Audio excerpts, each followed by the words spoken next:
Right now, while you are reading the title of this video, the roof over your head is soaking up heat like a skillet left on a hot burner. All summer long, that dark surface pulls the sun straight in and pushes it down into the rooms where you live. You are paying good money to cool a house that your own roof is busy heating. Here is the part that changed how I see my own house. A $7 bag of powder, the same simple stuff farm families brushed onto their roofs for 200 years, can make a roof surface run about 50 degrees cooler in the afternoon sun.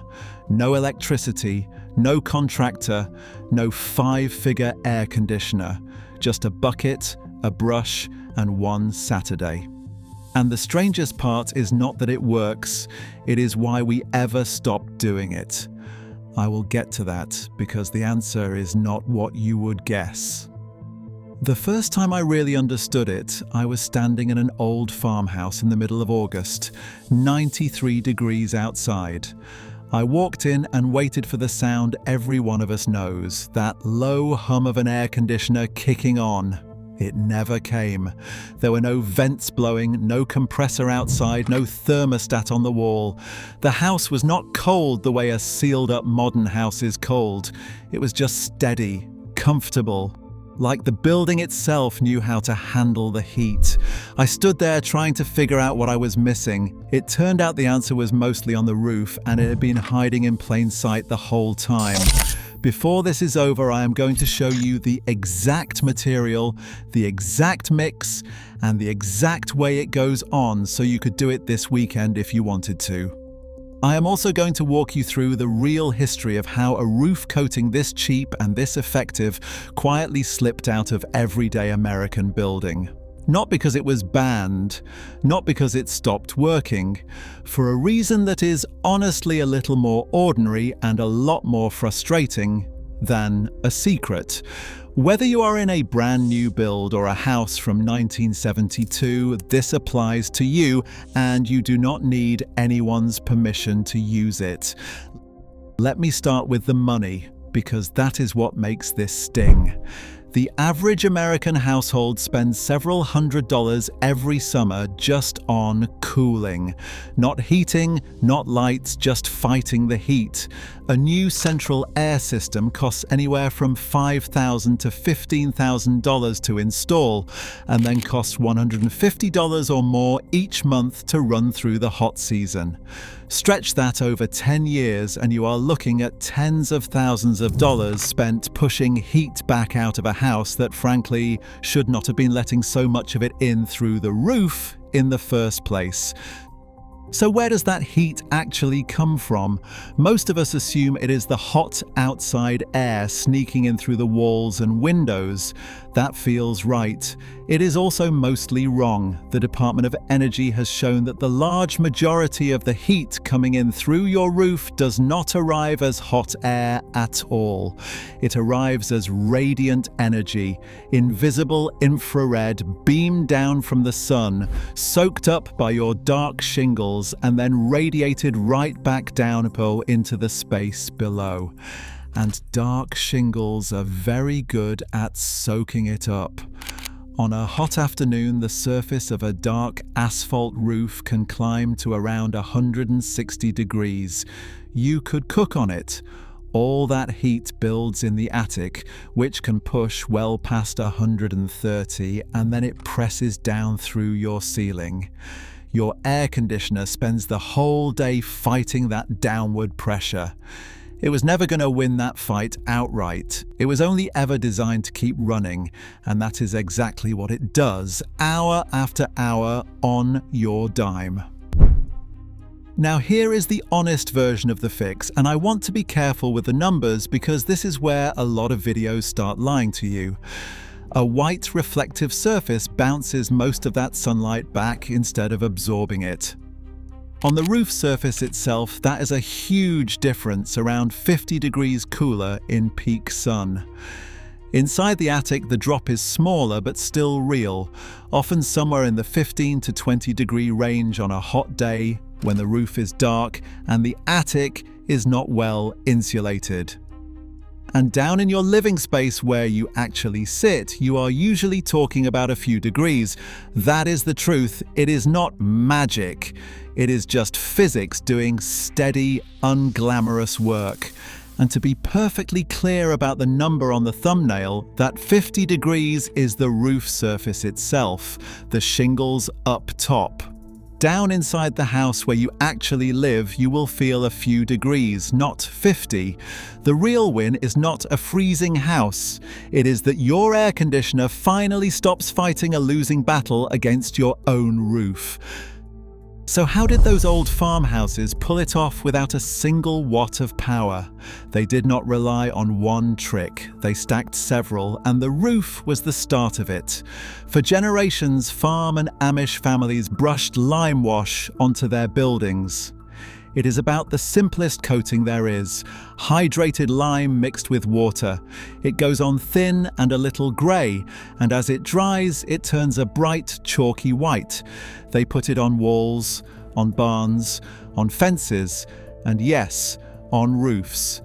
That white surface throws the sun back instead of drinking it in. But the roof was only one piece. These houses were turned so the long side faced away from the worst of the sun. They had wide eaves and deep porches that threw shade across the walls during the hottest hours. The ceilings were built high because hot air rises and a tall room keeps that heat up off of you. The walls were thick stone or heavy timber, the kind of mass that soaks up heat slowly through the day and lets it back out through the cool night. Engineers have a fancy name for that: thermal mass. The old builders just called it building it right. Some of these homes were tucked partly into the ground because a few feet down the earth holds steady at around 55 degrees no matter how hot the afternoon gets. Windows were placed across from each other so a breeze could pull straight through the house with no fan and no motor. Almost none of this cost anything. Most of it was just paying attention. My favorite piece was the summer kitchen, a separate little building off to the side where all the hot work happened in summer. The canning, the baking, the wood stove. All of that heat stayed out there in a structure that was not attached to where the family slept. They simply refused to make their own heat indoors. As one old-timer put it, they did not fight the heat, they just did not invite it inside. That line has stuck with me ever since. Now this is the part where I could just tell you to trust me. I would rather show you the receipts.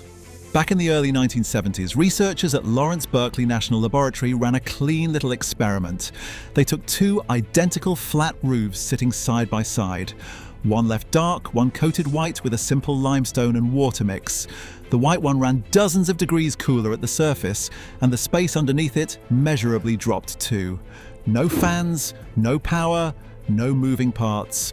Just a pale surface and sunlight that had nowhere to hide. And even that was nothing new. People have been doing this for thousands of years.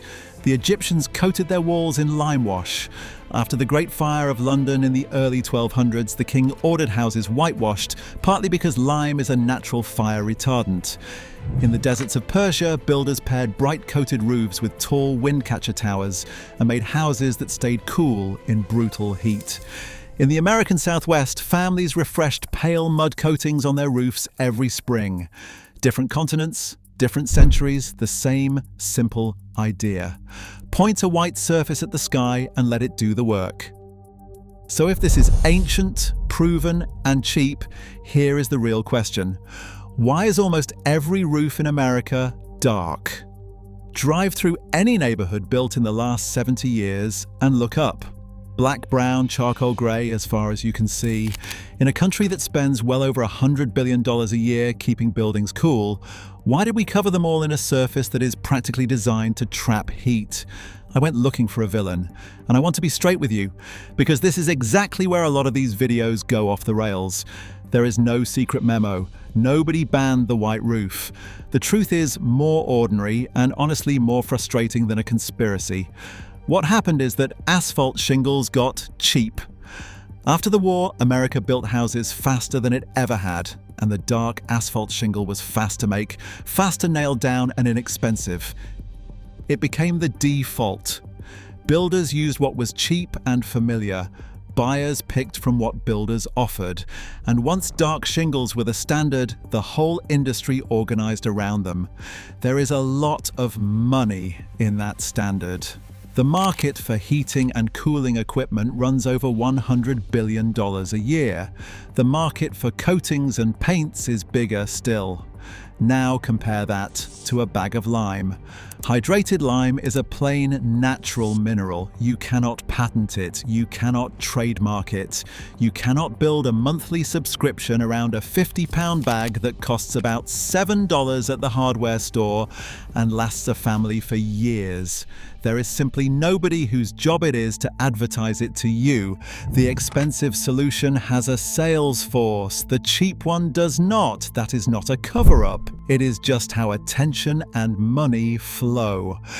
The quiet old answer got crowded out by the loud new one, and after a generation or two, most people forgot it was ever there. And in some places it is not just forgotten. Plenty of neighborhood associations have rules on the books about roof color and appearance, and a bright white roof can run straight into them. So even the homeowner who rediscovers this can hit a wall of pure habit. Not a law of physics, just a rule somebody wrote because dark was normal.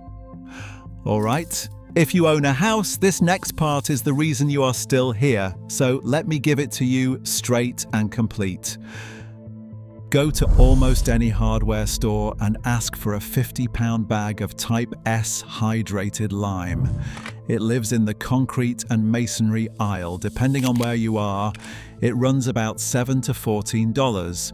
One bag covers a lot of roof. At home, you mix it with water. Rough rule, about 1 part lime powder to 2 parts water until it looks like thin milk, not paste. Stir it smooth. Wear gloves and eye protection while you do, because wet lime is alkaline, and you do not want it on your skin or in your eyes. That is the one real safety note, and it matters. Take it up with a thick roller or a wide masonry brush and lay down one even coat across the surface. Let it dry a full day in the sun, then go back and put on a second coat. 2 thin coats hold far better than 1 thick one. For a typical roof, you are looking at a material cost in the range of $15 to $30 and 1 weekend afternoon of work. Here is the honest part about results, because I promised you no lies. On the roof surface, the drop is dramatic, around 50 degrees Fahrenheit cooler in peak sun, and that is the number on the thumbnail because it is the one that is rock solid. In the attic, expect something more modest, often in that 15 to 20 degrees Fahrenheit range on a hot day. More if your attic was running brutally hot to begin with, less if it is already well insulated and shaded. In your living space, a few degrees Fahrenheit. Your air conditioner simply does not have to fight as hard, and over a hot summer that adds up on the bill. One more honest caveat: lime wash weathers. Sun and rain wear it down, so plan to freshen it up every couple of years. The families who relied on this never saw that as a flaw. Recoating was just part of the rhythm of keeping a house, like cleaning the gutters. For under $30 every few years, that is a trade most people would take, and a real limit worth saying out loud. This works best on a sun-exposed roof in a hot, sunny climate. If you live somewhere cold and cloudy, a reflective roof can cost you a little in winter heating, so weigh that. And on a steep modern shingle roof, treat any coating as a roof decision, not just a paint job. When in doubt, talk to a roofer first. Now I want to show you the one piece of science that made all of this finally click for me, because it is genuinely beautiful. Think about what your air conditioner actually does. It does not destroy heat. It just moves it. It pulls heat out of your house and dumps it into the air outside. But on a brutal afternoon, that outside air is already 95 degrees. You are trying to shove heat into something that is nearly as hot as the heat you are getting rid of. No wonder the thing runs all day. A white roof does something completely different and smarter. It does not push heat sideways into hot air, it sends it straight up. Scientists call it radiative sky cooling.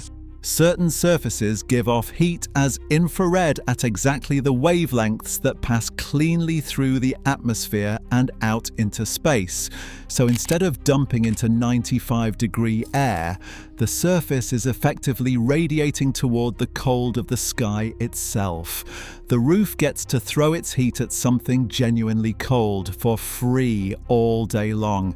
And this is not just farmhouse folklore dressed up. In recent years, a team at Purdue built the most reflective white coating ever measured.